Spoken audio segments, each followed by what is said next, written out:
So hi guys, జై శ్రీరామ్ అందరికీ. So వెనకల పక్క కనబడుతుందా మా వాక్సన్ యూనివర్సిటీ బోర్డు. సో ఇప్పుడే జస్ట్ అవుటింగ్ అయితే ఫిల్ చేసి బయటికి అయితే వచ్చేసినాము. హైదరాబాద్ సిటీ బస్ కోసం వెయిట్ చేస్తున్నాం అనమాట. మీ అందరికీ తెలుసు మా కాలేజ్ అవుట్స్కట్స్లో ఉంటుంది. సో ఇప్పుడు బస్ అయితే ఎక్కేసి సిటీకి వెళ్ళిపోవాలి. టైం అయితే ఆల్మోస్ట్ 11:20 11:15 ఏమో అవుతుంది. ఒకవేళ మేము సిటీకి ఒక 1 o'clock 1:30 అట్లా చేరుకున్నా కూడా తినేసి ఎయిర్పోర్ట్కి అయితే బయలుదేరిపోతాము. సో ఎయిర్పోర్ట్కి 3:30 లోపల వెళ్ళిపోదామని ప్లాను. చూద్దాము ఎంతకు చేరుకుంటామో ఎయిర్పోర్ట్కి అయితే. మాటలోనే బస్ అయితే వచ్చేసింది. ఇంకా మేమైతే బస్ ఎక్కేసి సిటీకి అయితే స్టార్ట్ అయిపోయినాం. టికెట్ కాస్ట్ వచ్చేసి పర్ హెడ్ 110 రూపీస్ పట్టింది. మేమిద్దరం కాబట్టి 220 అయింది. పటాన్చేరు వరకు బస్ అయితే తీసుకొని అక్కడి నుంచి ఎయిర్పోర్ట్కి క్యాబ్ మాట్లాడుకున్నాము. ఎందుకంటే ఓఆర్ఆర్ నుంచి అవుటర్ రింగ్ నుంచి డైరెక్ట్ ఫాస్ట్గా వెళ్ళిపోవచ్చు కాబట్టి ఈ సిటీ ట్రాఫిక్ అంతా తలనొప్పి ఉండదు. పర్ హెడ్ 350 రూపీస్ అయితే ఛార్జ్ చేసినాడు. దేశ హర్ష అంటే వీడే యూట్యూబ్లో మళ్ళీ అంతా ఎవరో పాడు సిగ్గుపడేవాడు అంటారు. ఊరికే హాయ్ అవుట్ చెప్పు, నేను తీసేస్తా.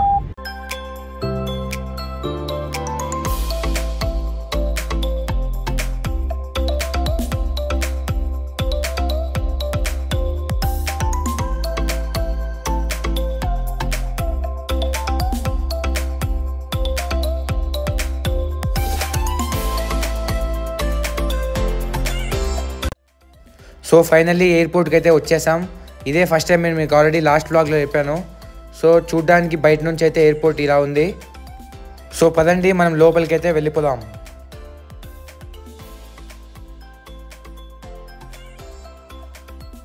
మీ అందరికీ ఆల్మోస్ట్ తెలిసే ఉంటుంది, కానీ తెలియని వాళ్ళకి చెప్తున్నాను. స్టార్టింగ్ సెక్యూరిటీ చెక్ దగ్గర మన బోర్డింగ్ పాస్ మన ఐడి చూపించాలి. లేదు మీ దగ్గర ఆల్రెడీ డిజి యాత్ర యాప్ ఉంటే డైరెక్ట్గా స్కాన్ చేసుకొని లోపలికి అయితే వెళ్ళిపోవచ్చు.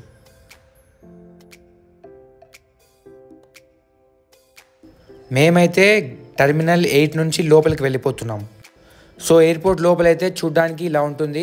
మీకు కొన్ని విజువల్స్ చూపిస్తాను, చూసేయండి. Domestic security check straight, international security check right. మా దగ్గర ఆల్రెడీ డిజి యాత్ర ఉంది, అయినా కూడా ఒక ఫిజికల్ బోర్డింగ్ పాస్ తీసుకున్నాం స్నాప్ పెట్టుకునేకి.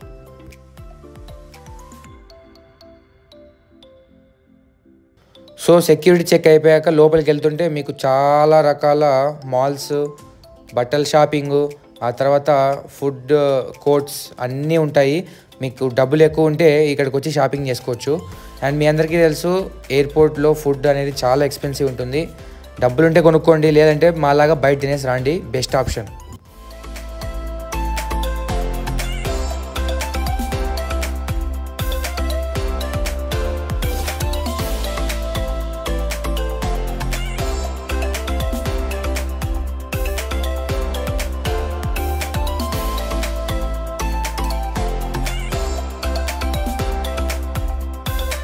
సో ఆ మాల్స్ అన్నీ దాటుకొని అట్లే స్ట్రైట్ వస్తే మీకు గేట్ నెంబర్లు కనపడతాయి. మీ బోర్డింగ్ పాస్లో మీ గేట్ నెంబర్ ఉంటుంది. మా గేట్ నెంబర్ అయితే 15. సో మేము స్ట్రైట్ వెళ్ళాలి.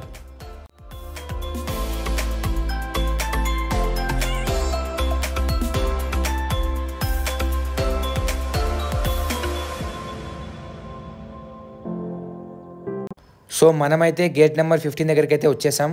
కానీ మేము 2 hours ముందే ఉన్నాము, మాకు ఇంకా చాలా టైం ఉంది. సో ఆ పక్కనే వెయిటింగ్ ఏరియా ఉంటుంది, అక్కడ కూర్చొని ఆ చుట్టుపక్కల ఉండే ఫ్లైట్స్ అన్నీ చూస్తూ ఎంజాయ్ చేయొచ్చు, లేదంటే షాపింగ్ చేసుకోవచ్చు, లేదంటే నిద్రపోవచ్చు. అదిగోండి ఆ పక్కన ఉండేవి అక్కడంతా కూర్చున్నారే, అదే వెయిటింగ్ హాలు. అక్కడ నుంచి గ్లాస్ డోర్ బయటికి చూస్తే మీకు వచ్చే ఫ్లైట్లు పోయే ఫ్లైట్లు అన్నీ కనపడుతుంటాయి. వేరే వేరేవి IndiGo, air India, spice jet, అట్లా చాలా రకాలు. ఇష్టం ఉండేవాళ్ళు ఆ మూల విండో సీట్ దగ్గర నాలా కూర్చొని ఆ రైట్ సైడ్కి చూసినారనుకోండి మీకు అన్ని ఫ్లైట్లు కనపడతాయి. ఒకసారి మీకు విండో బయటికి చూపిస్తాను, చూడండి. అట్లా డిఫరెంట్ ఫ్లైట్స్ రన్వే మీద టేక్ ఆఫ్ అయితే ఉంటాయి, ల్యాండింగ్ అయితే ఉంటాయి. చూడడానికి చాలా కొత్తగా కనపడింది అనమాట. ఫస్ట్ టైం అంత దగ్గర నుంచి చూసాను కదా. చాలా ఎయిర్ప్లేన్స్, దానికి చాలామంది స్టాఫ్ పనిచేస్తారు. గ్రౌండ్ స్టాఫ్, క్రూ, ఆ తర్వాత ఎయిర్ హోస్టెస్, పైలట్స్, ఈ సెక్యూరిటీ. ఎయిర్పోర్ట్ అంటే చాలా చిన్న విషయం కాదు. అసలు 2 hours ఎట్లా అయిపోయిందో అయిపోయింది. సో మాకు అనౌన్స్మెంట్ అయితే ఇచ్చేసినారు, హైదరాబాద్ టు ఢిల్లీ వెళ్ళే ఫ్లైట్ ఎయిర్ ఇండియా, తొందర రాండి అయ్యా మీరందరూ, ఫాస్ట్గా వచ్చి నిలబడండి అన్నారు. సో నేను మా ఫ్రెండ్ వెళ్ళేసి అక్కడ లైన్లో నిలబడుతున్నాం. డబ్బు ఉండే వాళ్ళకి ఎప్పుడు విలువ ఉంటుందంటారు కదా. సో ఎయిర్పోర్ట్లో కూడా అంతే, ఫస్ట్ క్లాస్ వాళ్ళని ఆ తర్వాత బిజినెస్ క్లాస్ వాళ్ళని, ఆ తర్వాత ప్రీమియం ఎకానమీ, ఆ తర్వాత మా లాంటి ఎకానమీ వాళ్ళని పిలుస్తారు. నీట్గా అక్కడ జోన్ వైజ్ పిలుస్తారు అనమాట. అక్కడ చూడొచ్చు మీరు ఎయిర్ ఇండియా బోర్డింగ్ స్టార్టెడ్ అని. ఎవరైతే నడవలేరో వాళ్ళకి ఇట్లా బగ్గీలు ఉంటాయి ముసలోళ్ళకు, ఆ తర్వాత లేడీస్కి, నడవలేని వాళ్ళకి బగ్గీస్ ఉంటాయి. మేమైతే లైన్లో నిలబడిపోయినాం. ఒక్కొక్కరిని వాళ్ళు పిలుస్తూ వస్తారనమాట. ఇట్లా నీట్గా zone number A, zone number B, zone number C, zone number D అట్లా వరుసగా మన బోర్డింగ్ పాసెస్ చెక్ చేసి లోపలికి అయితే పంపించేస్తారు. కొన్ని ఫ్లైట్స్ అయితే డైరెక్ట్గా మన గేట్ దగ్గరికి ఆనుకొని ఉంటాయి, డైరెక్ట్ లోపల ఫ్లైట్లోకి వెళ్ళిపోవచ్చు. ఇంకొన్ని అయితే వాళ్ళ బస్సులో మనల్ని ఎలక్ట్రిక్ బస్సులో పిలిచకపోయి ఆ ఫ్లైట్ ఎక్కడైతే ల్యాండ్ అయ్యి రెడీగా ఉందో టేక్ ఆఫ్ అయ్యేకి అక్కడికి పిలుచుకొని పోతారు. అక్కడి నుంచి మనం బోర్డ్ అవ్వాల్సి వస్తుంది. మాకు లక్కీగా ఎయిర్ ఇండియా మాకు పక్కనే అనమాట. సో గేట్ నుంచి మేము డైరెక్ట్గా బోర్డ్ అయిపోవచ్చు, ఏ బస్సు తీసుకోవాల్సిన అవసరం లేదు. సో ఫైనల్లీ ఏరోప్లేన్ లోపలికి అయితే వచ్చేసినాము. ఇక్కడ ఏం మిషనో నాకైతే తెలియదు, సౌండ్ అయితే ఉజ్జ్ అని వస్తుండే. మనకెందుకు లేండి, మనం లోపలికి వెళ్ళిపోదాం. సో ఫైనల్లీ మనమైతే లోపలికి అయితే వచ్చేసినాము.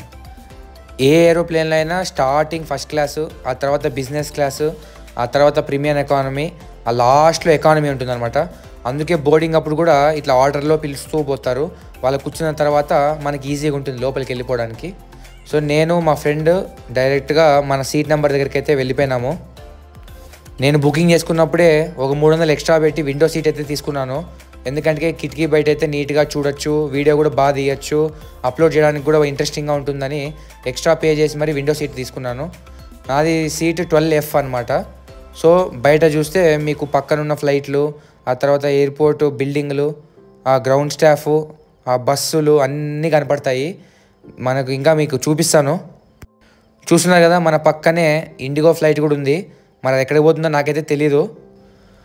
మనకు ఆ ముందర సీట్ ముందర కొన్ని మాన్యువల్స్ అయితే పెట్టింటారు, వాళ్ళ ఏరోప్లేన్ సంబంధించి సేఫ్టీ గైడ్ లైన్స్ కానీ, వాళ్ళ దాని ఏమంటారు కంపెనీకి సంబంధించిండేది, అట్లా చాలా అయితే ఉంటాయి. ఈ air India flight leg room కూడా బాగానే ఉంది, పర్లేదు, కంఫర్టబుల్గానే ఉంది. నా హైట్ 5'8", 5'9" ఉంటుంది, నాకైతే సరిపోయింది. మనకి ఎలాంటి డౌట్ ఉన్నా లేకపోతే ఏమైనా అడగాలన్నా ఎయిర్ హోస్టెస్ చాలామందే ఉంటారు. వాళ్ళని ఒకసారి పిలిచి మీరు అడిగితే మీకు సేఫ్టీ గైడ్లైన్స్ కానీ, మీకు ఏమైనా డౌట్స్ ఉన్నా ఏదైనా కావాలన్నా కూడా వాళ్ళు నీట్గా మీకు ఎక్స్ప్లెయిన్ అయితే చేసేస్తారు. మా ఫ్లైట్ అయితే నిదానంగా వెనక్కి కదులుతుంది. అది రివర్స్ తీసుకొని దాని రన్వే దగ్గరికి వెళ్ళి అక్కడి నుంచి అయితే టేక్ ఆఫ్ అవుతుంది.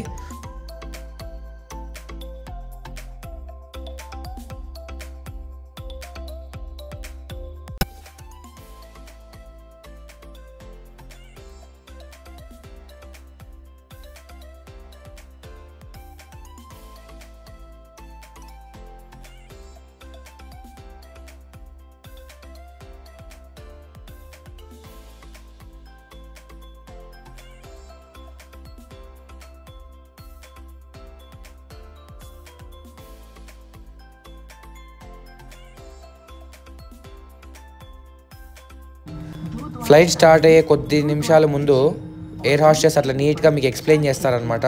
ఓ పక్క అనౌన్స్మెంట్ వస్తూ ఉంటుంది, వీళ్ళు యాక్షన్స్ చేసి చూపిస్తూ ఉంటారు. సేఫ్టీ గేట్స్ ఏ పక్క ఉన్నాయి, ఎమర్జెన్సీ ఎగ్జిట్స్ ఏ పక్క ఉన్నాయి, ఆ తర్వాత సీల్ బెల్ట్ ఎలా పెట్టుకోవాలి, ఒకవేళ మీకు ఆక్సిజన్ మాస్క్స్ కావాలంటే ఆ పైన బటన్స్ ఏవి నొక్కాలి, అట్లా మీకు నీట్గా అన్నీ ఎక్స్ప్లెయిన్ చేస్తారు. హిందీలో ఒకసారి, ఇంగ్లీష్లో ఒకసారి అయితే మాకు నీట్గా ఎక్స్ప్లెయిన్ చేసేసినారు. ఆ తర్వాత మాన్యువల్లో ఏముంటాయి అన్నీ కూడా నీకు చెప్తూ ఉంటారు.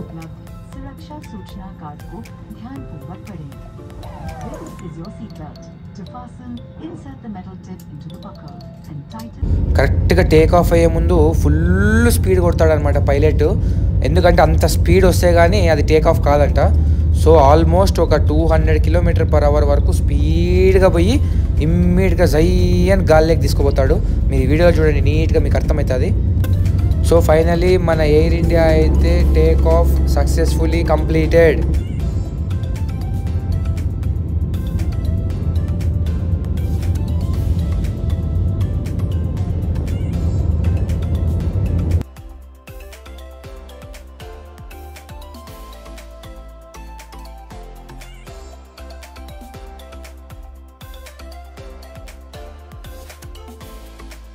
ఇంకా ఫ్లైట్ టేక్ ఆఫ్ అయిన వెంటనే మాకు ఫుడ్ అయితే సర్వ్ చేసేసారు. ఏమేమి ఉన్నాయో మీకు చూపిస్తాను చూడండి. గులాబ్ జామున్లు 2, ఒక వాటర్ బాటిల్, దాంట్లో మాకేమిచ్చారో మీకు చూపిస్తాను చూడండి. మేము ఎట్లా ఇంకా పుణ్యక్షేత్రాలు పోతున్నాం కాబట్టి చికెన్ ఎందుకులే అని వెజ్ ఆర్డర్ చేసినాం. ఈ టూర్ మొత్తం నో చికెన్. సో మాకు పన్నీర్ ఇంకా నూడిల్స్ ఇచ్చేసినారు. మనం ఏ రోజు టీ కలుపుకోలేదు, కానీ ఈరోజు కలుపుకోవాల్సి వచ్చింది. టీ కూడా చాలా బాగుంది. సో వాళ్ళు పక్కన ఒక ప్యాకెట్ ఇస్తారనమాట. షుగర్ సపరేట్ ఇస్తారు, మీకు ఎంత కావాలంటే అంత తీసుకోవచ్చు. అలాగే ఇదేదో నోవా అంట, డైరీ క్రీమర్. మనకి ఎంత కావాలో అంత తీసుకొని మన టీ మనమే ప్రిపేర్ చేసుకోవాలి. మీకు ఫ్లైట్లో బాత్రూమ్ ఎట్లుంటుందో చూపిస్తాను. చాలా అంటే చాలా కంజెస్టెడ్గా ఉంటుంది. జస్ట్ ఒక మనిషి నిలబడేంత మాత్రమే ఉంటుంది. చూస్తూనే సన్సెట్ కూడా అయిపోయింది. సో ఆల్మోస్ట్ మా ఫ్లైట్ 1 hour 55 minutes అనమాట. నైట్ అయితే పెద్ద ఏం కనపడదు. మన ఫ్లైట్కు లైట్ బ్లింక్ అవుతూ ఉంటుంది. ఇంకా కిందకు చూస్తే చిన్న చీమల్లాగా లైట్స్ కనపడుతుంటాయి. నేను ఫస్ట్ టైం ఫ్లైట్ ఎక్స్పీరియన్స్ చేసినప్పుడు ల్యాండింగ్ టైంలో ఒక హైట్ నుంచి ఇంకో హైట్కి పైలట్ దించుతాడనమాట. ల్యాండింగ్కి ఒక 5 minutes ముందు. అప్పుడు కొంచెం చెవు పెయిన్ అయితే వస్తుంది. ఎందుకంటే ఫ్లైట్లో ఉన్న ఎయిర్ ప్రెషర్ వేరు, మన చెవులో ఉన్న ఎయిర్ ప్రెషర్ వేరు కాబట్టి మనకు ఇయర్ పెయిన్ అయితే అవుతుంది. కొంచెం చెవులో గాలి మిషన్ కొడితే గుయ్యి అని ఎట్లుంటుంది అట్లుంటుంది అనమాట, అంతే. సో ల్యాండింగ్ అనౌన్స్మెంట్ అయితే వచ్చేసింది. ఫైనలీ ఢిల్లీలో ల్యాండ్ అయిపోతున్నాం. మీరు పక్కన చూడండి సిటీ ఎంత బ్యూటిఫుల్గా కనపడుతుందో. మొత్తం అంతా ఢిల్లీ సిటీనే.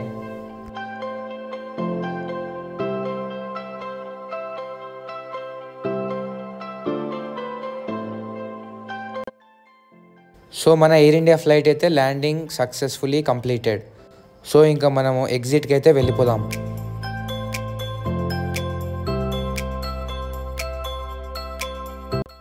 ఇక్కడ చూడండి జావా బైక్స్ ఎంత బాగున్నాయో. షోరూమ్ లాగా పెట్టినారు మొత్తము. Java HD. ఢిల్లీ ఎయిర్పోర్ట్ చాలా పెద్దది and one of the busiest airports in India.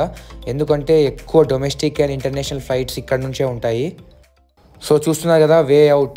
మనం ఎగ్జిట్కి అయితే వచ్చేసాం. ఇక్కడితో ఈ వ్లాగ్ అయితే ఎండ్ చేసేస్తున్నాను. నెక్స్ట్ మేము ఢిల్లీలో చూసిన ప్లేసెస్ ఏవి, ఎక్కడికి వెళ్ళాము, అవన్నీ నెక్స్ట్ వ్లాగ్లో వస్తాయి. Subscribe and stay tune. Bye bye, take care, Jai Hind.